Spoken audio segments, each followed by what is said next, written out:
Corona की जो बीमारी है 1.5 साल से शुरू है, आप लोगों ने क्या किया उसके लिए? पीछे जो अग्रवाल विश्राम भवन में खाना बनाया गया, उसमें किसी ने अपनी जेब से पैसा खर्च नहीं किया। सभी नगर सेवकों के 3 महीने की पगार उसमें ली गई।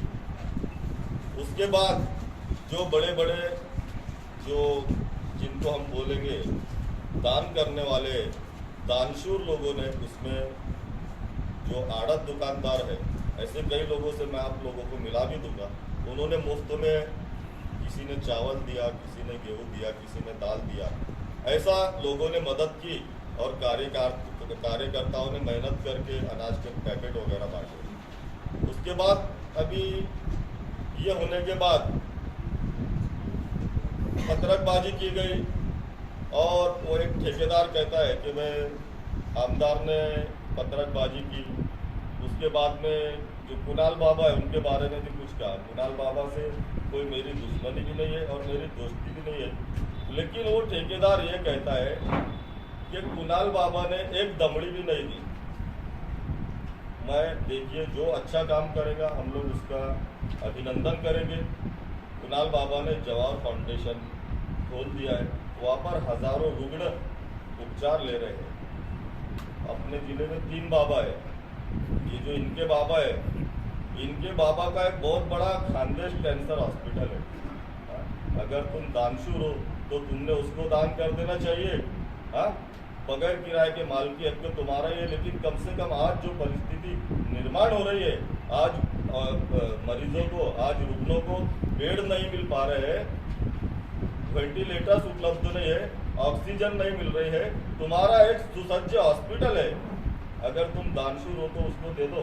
मैं तो बहुत छोटा आदमी हूँ, मेरे जितनी प्रॉपर्टी है, आप लोग बोलो, कोरोना से लड़ने के लिए मैं अपनी जान तक देने के लिए तैयार हूँ। जहाँ पर मेरी ज़रूरत पड़े, मुझे गंदा और घनेरा राजकारण करना नहीं है, मुझे अपने काम करना है। उसके बाद आपने देखा होगा कि 15 दिन पहले, 12 दिन पहले रेमडेसिविर के उस पर राजकीय पुजारी आए, बाबा साहेब आए, मस्त फोटो शूट किया। अभी 2 दिन पहले बाबा को भी जाग आई, बोले 1 करोड़ रुपए देता हूँ। ठीक है भाई, कोरोना आज ही शुरू हुआ है, कोरोना 1.25 साल से नहीं है, इसलिए तुमने आज आकर 1 करोड़ दिया है। यही बात है, पहले हमने 1 करोड़ रुपए का निधि दिया, उसके बाद आप खड़बड़ा के जागे। ठीक है, कोई सवाल करता है तो आप लोग छिड़ जाते हैं। मैं आपसे ये पूछना चाहता हूँ कि आपने वहाँ पर एक बात कही, आम्ही रेमडेसिवीर आणले, मग तुम्ही आम्हाला आमचा कौतुक का केलं नाही? अहो बाबासाहेब, तुम्ही खिशातून आणले का तुमच्या खासदार निधीतून आणले? जे रेमडेसिवीर मागवले गेले ते महानगरपालिकेच्या निधीतून मागवले गेले आणि तुम्ही, ठीक आहे, तुमची सत्ता आहे, तिथे महापौर, आयुक्त वगैरे फोटोशूट करू शकता। हा, एक ठेकेदार तिथे उभा या साईडला आणि बाबासाहेब तिथे पोहोचून जाता फोटो काढायला।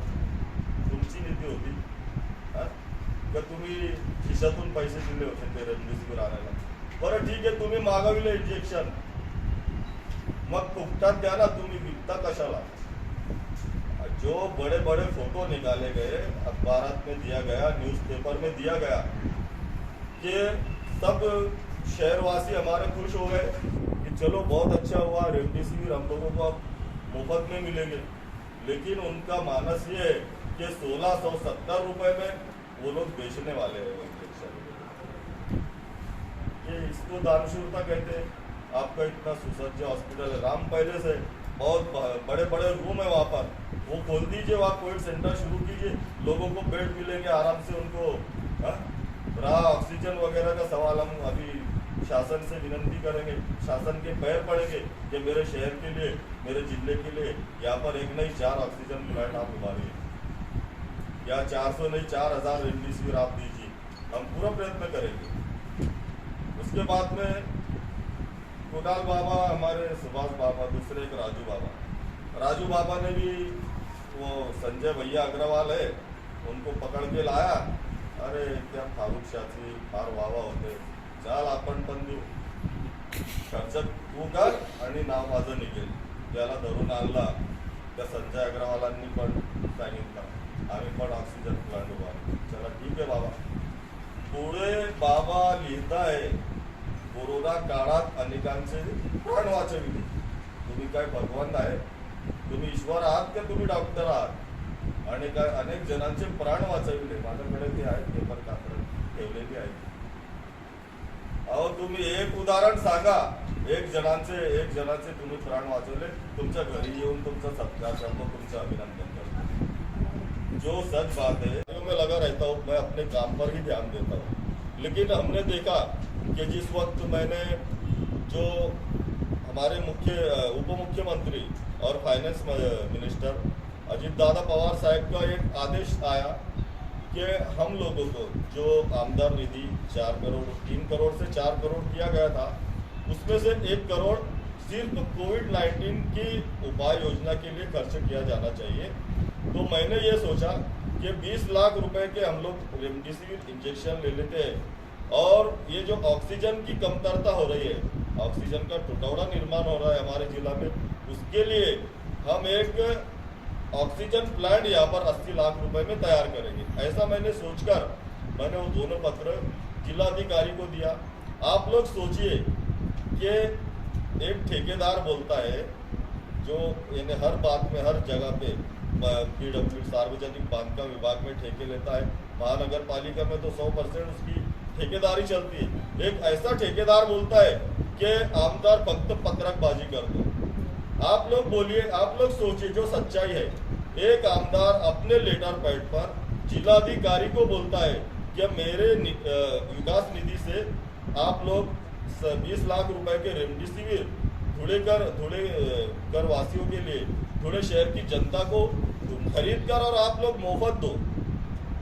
और ऑक्सीजन प्लांट के लिए 80 लाख रुपए देता है कि अगर महानगर पालिका इसके लिए जगह नहीं देती है, इसको ना हरकत नहीं देती है या इसमें आड़ फाटा डालती है, तो जो मेरी मालकी की जो जगह है MIDC में, वो ठीक है, वो शासन की जगह रहती है, शासन उसको 99 साल के करार पर देता है. लेकिन आज उस पर मालकी हक हमारा है और हम उसको चाहे तो किसी को बेच भी सकते हैं, किसी को किराए से भी दे सकते हैं.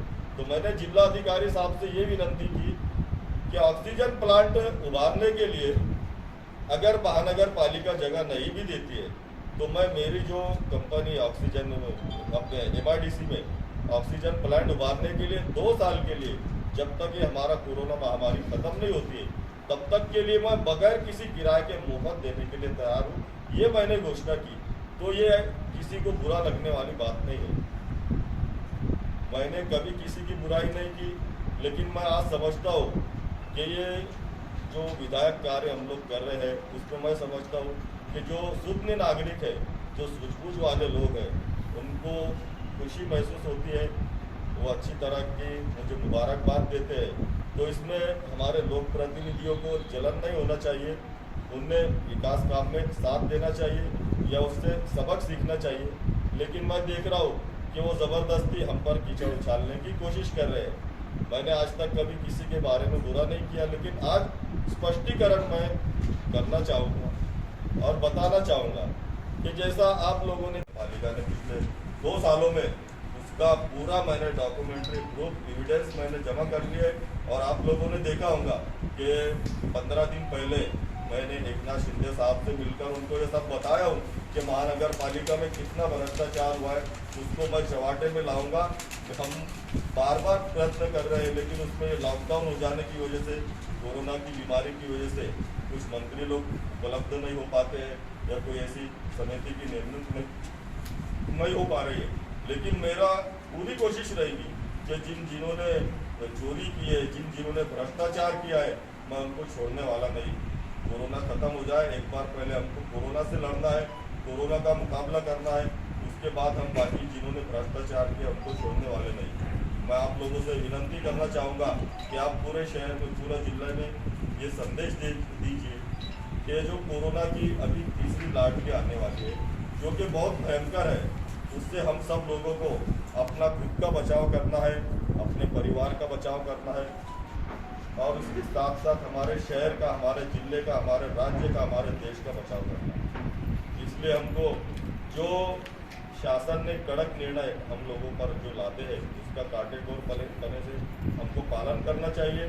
मास्क और सैनिटाइजर का इस्तेमाल करना चाहिए और बगैर ज़रूरत के घर से बाहर नहीं निकलना चाहिए, इतना कहता हूँ। दोस्तों, उसके बाद एक प्रश्न आता है, जो एक ठेकेदार है, मैं बार ये बता रहा हूँ कि मैंने आज तक, आप लोगों ने देखा होगा, खुद होकर मैंने किसी पर शिकल देख नहीं की, लेकिन जो खुद होकर बार जो अंक आएगा आली अंकावर घेतली शिकल्यावर, मैं किसी को छेड़ता नहीं हूँ, और जो मुझे छेड़े तो उसको छोड़ता भी नहीं हूँ। आप लोगों को मैं बताना चाहूँगा दोस्तों, महानगर पालिका के आज क्या हालत है। मैं समझता हूँ कि नगर पालिका हिंदुस्तान आज़ाद होने के बाद, जब से नगर पालिका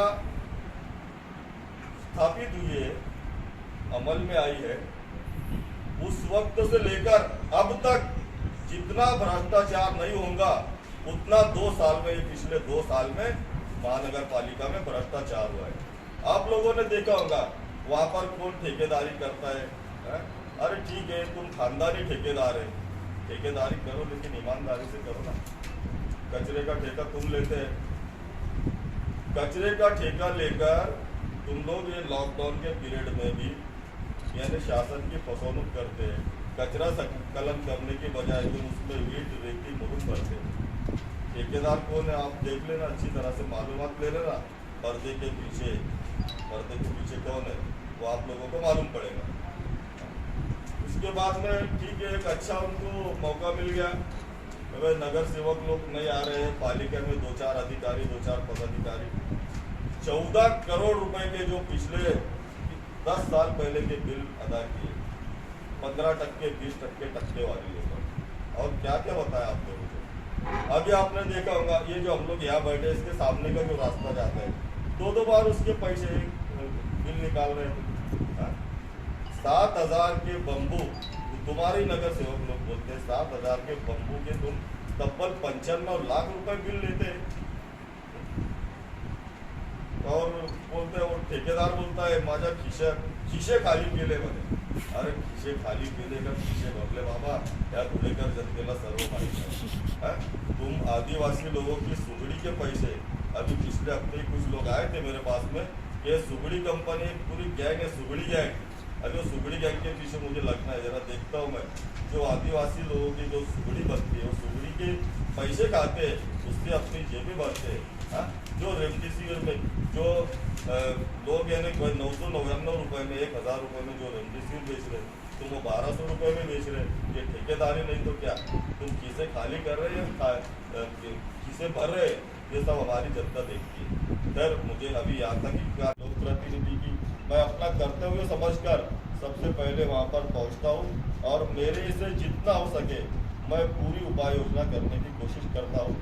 अभी हमने देखा था कि देवपुर अमरधाम हो, और जो मेडिकल कॉलेज के पीछे जो अमरधाम है तात्पुरता, भी जाकर कोरोना के पेशेंट जलाए जाते हैं, वहाँ पर मयत जलाने के लिए लकड़ियों की कमतरता पड़ रही है। तो फिर हमने उसके लिए सोचा कि हम यहाँ पर एक विद्युत शवदाहिनी लगाना चाहिए। मैंने कमिश्नर से इस सिलसिले में बात की। कमिश्नर ने कहा कि हमारे पास निधि की कमतरता है। तो मैंने उनको पूछा कि इसके लिए कितना निधि उपलब्ध होना चाहिए। तो बोले एक ठिकानी 10 लाख रुपए में हो जाएगा। पहले कमिश्नर ने ये मुझे बोला कि भाई एक जगह पर 10 लाख रुपए में हो जाएगा। मैं बोला ठीक है, मैं 20 लाख रुपए देता हूँ अपनी निधि से। उसके बाद में फिर उन्होंने ये कहा कि इसमें कॉस्ट बढ़ सकती है। मैं बोला ठीक है, मैं 30 लाख रुपए देता हूँ। उसके बाद उसमें राजकारण आप देखिए कि कुछ लोगों को इन्हें बुरा लगा, या उन्होंने ये सोचा कि ये शुभ कार्य आमदार के हाथों से नहीं होना चाहिए। तो इसलिए उन्होंने कमिश्नर को और जो उनके इंजीनियर है उनको क्या पट्टी पढ़ाई, तो उन्होंने तब्बल 1.5 करोड़ रुपए का वो शवदाहिनी का, विद्युत शवदाहिनी का एस्टीमेट ला कर दिया। तब भी मैं रुका नहीं, और मैंने हिम्मत नहीं आ रहा हूँ। मुझे अपनी मेहनत पर पूरा यकीन है। मैं उसके लिए 1.5 करोड़ क्या 2 करोड़ रुपए भी मंजूर करके लेके आऊँगा। उसके बाद हमने देखा कि जो रेमडेसिविर का यहाँ पर जो यानी मैं बोलता हूँ कि कृत्रिम टुकड़ा निर्माण किया गया।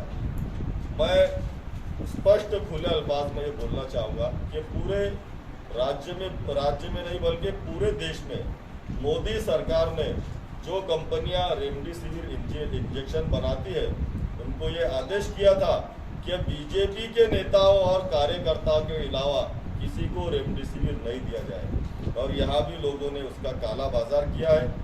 मैं जैसा कि जो स्टॉकिस्ट रहते हैं उनको वो ठीक है रेमडेसिविर दे रहे थे, कई लोगों ने समाज सेवा की। हमारी जो एक निरामय हॉस्पिटल है, आप लोगों ने देखा होगा कि जो पापना मैडम है, उन्होंने ना नफा ना तोटा इस बेस के ऊपर 999 रुपए में रेमडेसिविर सप्लाई किए, बेचे, लोगों को दिए। लेकिन एक पुडारी जो ठेकेदार है उसने 1175 रुपए में 1.5 महीना पहले वो रेमडेसिविर के इंजेक्शन बेचे। मेरे दोस्तों, मैं आप लोगों को ये बात बताना चाहूँगा